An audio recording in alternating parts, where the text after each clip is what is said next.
Dampak dari perselingkuhan tuh ya, yang ya buat sama yang diselingkuhi atau selingkuh apa sih? Yang pasti kan kepercayaan, sudah Betul. tidak bisa kayak dulu lagi. Tapi bagaimana itu baiknya tuh kalau udah kayak begitu tuh ya? Kenapa lu nanyanya serius banget sih? Enggak, ini si Ola. Gue nggak nanya apa-apa dari tadi Tadi diem. bisikin gue lu terus ngomong. Gimana sayang? Sayang lagi. Ya, Analisa. baik. Jadi memang dampaknya untuk korban dulu ya yang diselingkuhi itu akan memiliki trauma yang luar biasa gitu. Terutama isu trust tadi, kepercayaan. Dan gak sedikit juga relasi yang saya lihat akhirnya memunculkan trauma tersendiri untuk menjalin relasi berikutnya. Itu pertama. Yang kedua, kalau sedih itu pasti gitu ya. Yang kedua, kemudian dia memiliki perasaan yang was-was gitu. Takut kalau misalnya nanti pasangan berikutnya lagi tuh akan menyelingkuhi dia dan lebih sulit untuk percaya dengan pasangan barunya. Itu yang kebanyakan muncul. Sip, tadi kan Jadi- disebutkan kalau selingkuh itu bisa berbagai macam faktor. Salah satunya mungkin Ya. pasangan yang sekarang kurang bisa memberikan yang diinginkan oleh pasangan yang ini. Ada juga bisa Betul. karakter orang emang nggak puas Tabiatnya, dengan emang tabiatnya juga ada. tabiatnya gitu ya. Nah, kalau misalnya Ya. terjadi dengan beberapa faktor tersebut, apa yang harus dilakukan jika pasangan kita selingkuh?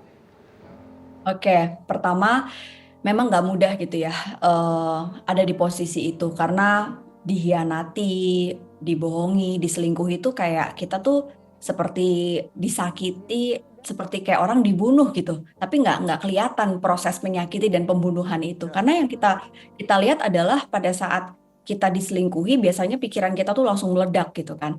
Nah, ini perlu banget untuk menenangkan diri dulu gitu, menenangkan pikiran kita, berhenti untuk menyalahkan diri sendiri, menyalahkan pihak-pihak, coba fokus untuk ke emosi dulu gitu. Biasanya kalau saya lihat korban-korban dari perselingkuhan itu saya minta dia untuk menghindari dulu curhat dengan relasi baru atau bahkan di media sosial. Kan kadang ada yang curhat di medsos atau mungkin curhat dengan pasangan atau dengan teman lawan jenis. Ini justru malah bahaya. Ya. Malah memunculkan relasi baru gitu. Dan yang paling penting sebenarnya adalah pergi ke konselor pernikahan atau ke profesional lainnya gitu untuk bisa membangun self esteem setelah mendapatkan perselingkuhan itu dari pasangannya. Pendapat Mbak Ini- Mbak Ana tersayang, terbaik, top, mantap, is the best.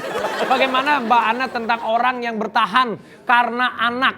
Walaupun dia sudah Ya. berselingkuh sekali, terus-terusan lebih dari sekali, tapi dia terus bertahan karena anak. Lu ngomongin siapa sih? Pengalaman siapa, Ra? Enggak, bukan. Oke. Ini kan Oke. gue kan baca. Oh iya yang lagi Oke, itu, oke. ya. Yang lagi. Itu gimana tuh? Ya, baik.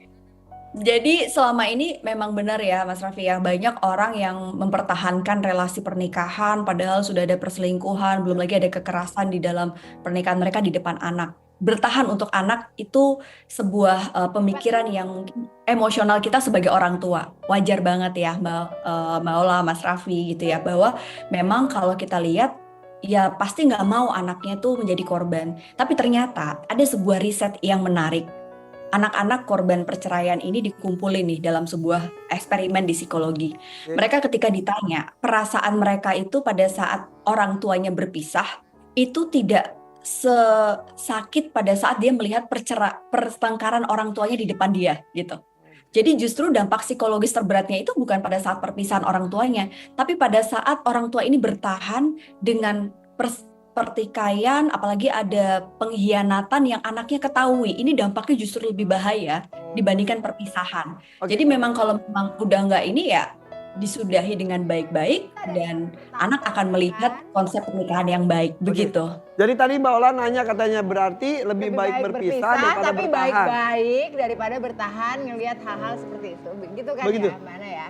Iya, betul banget Mbak Ola gitu. Walaupun semua orang nggak ada yang pengen berpisah ya, pengennya semuanya baik-baik. Tapi kan nggak ada relasi yang ideal yang kita pengenin gitu. Mbak Ana makasih ya, nanti kita ngobrol-ngobrol. Aku kalau boleh Sama-sama. kita teleponnya Mbak Ana ya. Wah bahaya. Tapi kan ini Ya, kan ngobrol Mas soal Raffi. pernikahan. Saya juga pengen ngobrol. Iya. Mbak Ana, makasih ya Mbak Ana ya. Sama-sama, terima kasih Mas Irfan, Mas Raffi, Mbak Ola, dan Assalamualaikum. semuanya. Thank you.